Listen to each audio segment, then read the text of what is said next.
Hey, what's up, y'all? Thank you for stopping by again. I'm Dio the Bear with another Earth object and an apology. Yeah, this early. I'm sorry. I don't know what I was thinking. In fact, I wasn't thinking.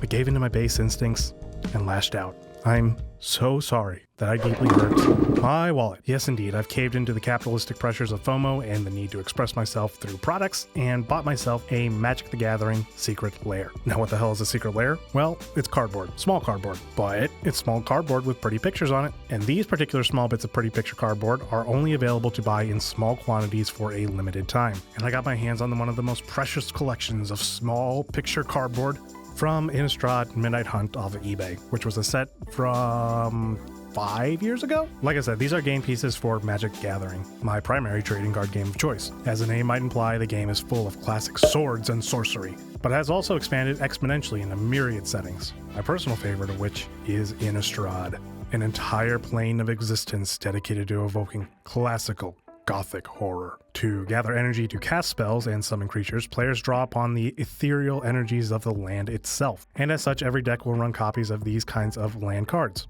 depicting different landscapes of the multiverse. Like this basic swamp by Andreas Roca, dressed up in that pretty rainbow foiling. The shine really makes the depth between the fore, mid, and backgrounds pop like crazy. Though, honestly, I typically prefer to have my cards in non-foil printings. The foiling printing process has some pretty drastic effects on the physical properties of the card itself. I mean, look at this, right proper Pringle it is. Basic lands are fairly ubiquitous, so I don't mind bending this one back into shape a bit, and I'll revisit foiling a little bit more later, but for now, let's check out this Secret Lair. This drop included a 10 land cycle rendered in this stunning black and white styling. One thing that I especially love about Magic is the marrying of gameplay and artwork, like this Moorland Haunt, where a player turns the destroyed creature into a geist to haunt the horrifying home we're in. Perfectly evocative of an entire world of classical capital G Gothic horror. Magic has always had an outstanding history of jaw-dropping artwork of all styles, and doing alternate art styles of cards like these give artists a chance to evoke 18th century etching printings, or pen and ink illustrations like Alchemist's Refuge by DZO? I'm sorry for getting that wrong. As far as I can tell, all their artwork for the game has been created with physical pen and ink, then digitized for the card. I've recently begun working on my pencil and ink skills again to create comics. Stay tuned to the channel for that one coming up soon. And these pieces inspire me to imagine what is possible with just black and white. Look at the perspective lines here on Stenzia Bloodhall by Dan Mumford. They hypnotize me to advance further into this place of danger. I really can just get lost in these cards. And I find it so cool that a little print fit onto this cardstock can instill such emotional responses in me. I can feel the claustrophobia squeezing in on me of the overgrown woods, suffocating me. The only hope, the portal of light and the clearing beyond. The only way through hell is to keep going. But look closer. Here there be monsters. That kind of close association with the macabre, the allure of the repulsive, is one of my favorite things about the genre. It's something that I feel especially when I go back and watch the silver screen classics like Dracula, which I've been lucky enough to see in an actual theater once. This Slayer stronghold in Gavany Township dropped me right into that atmosphere. The tiny sparkling reflections of the projection on the screen, the visual and sonic noise of outdated recording equipment and the erosion of time, the whir of the machinery behind the crackling dialogue and mesmerizing score. It's like a cozy blanket of fog.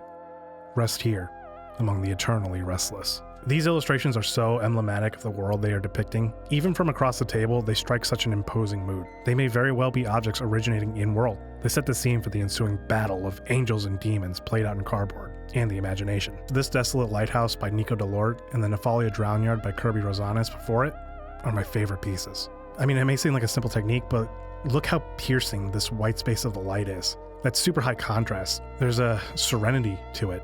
A divinity and salvation juxtaposed to the darkness and crashing waves below. There it is. The Lonesome Bay Horn. We've rounded the Cape. All is well. Foghorn by Ray Bradbury. Stick around on the channel for that one coming up too. Etching, pen and ink illustration, Hollywood movies. I find a special cognitive congruence with these art forms and the concept of a Magic the Gathering card. Printmaking fascinates me. I've had the piece El sueño de la razón produce monstruos. The sleep of reason produces monsters by Francisco Goya as the background for my phone for years at this point. It fascinates me as a way to mass-produce artwork for collection and consumption. It's a cyclical kind of function informing form, and vice versa. As Secret Lairs push the boundary of what a Magic card can look like, there have been some consequences of how that form has affected function. Colors are a fundamental mechanic of the game, and as such, clear, concise legibility is very important. Not just in text, but in the actual layout of the card too.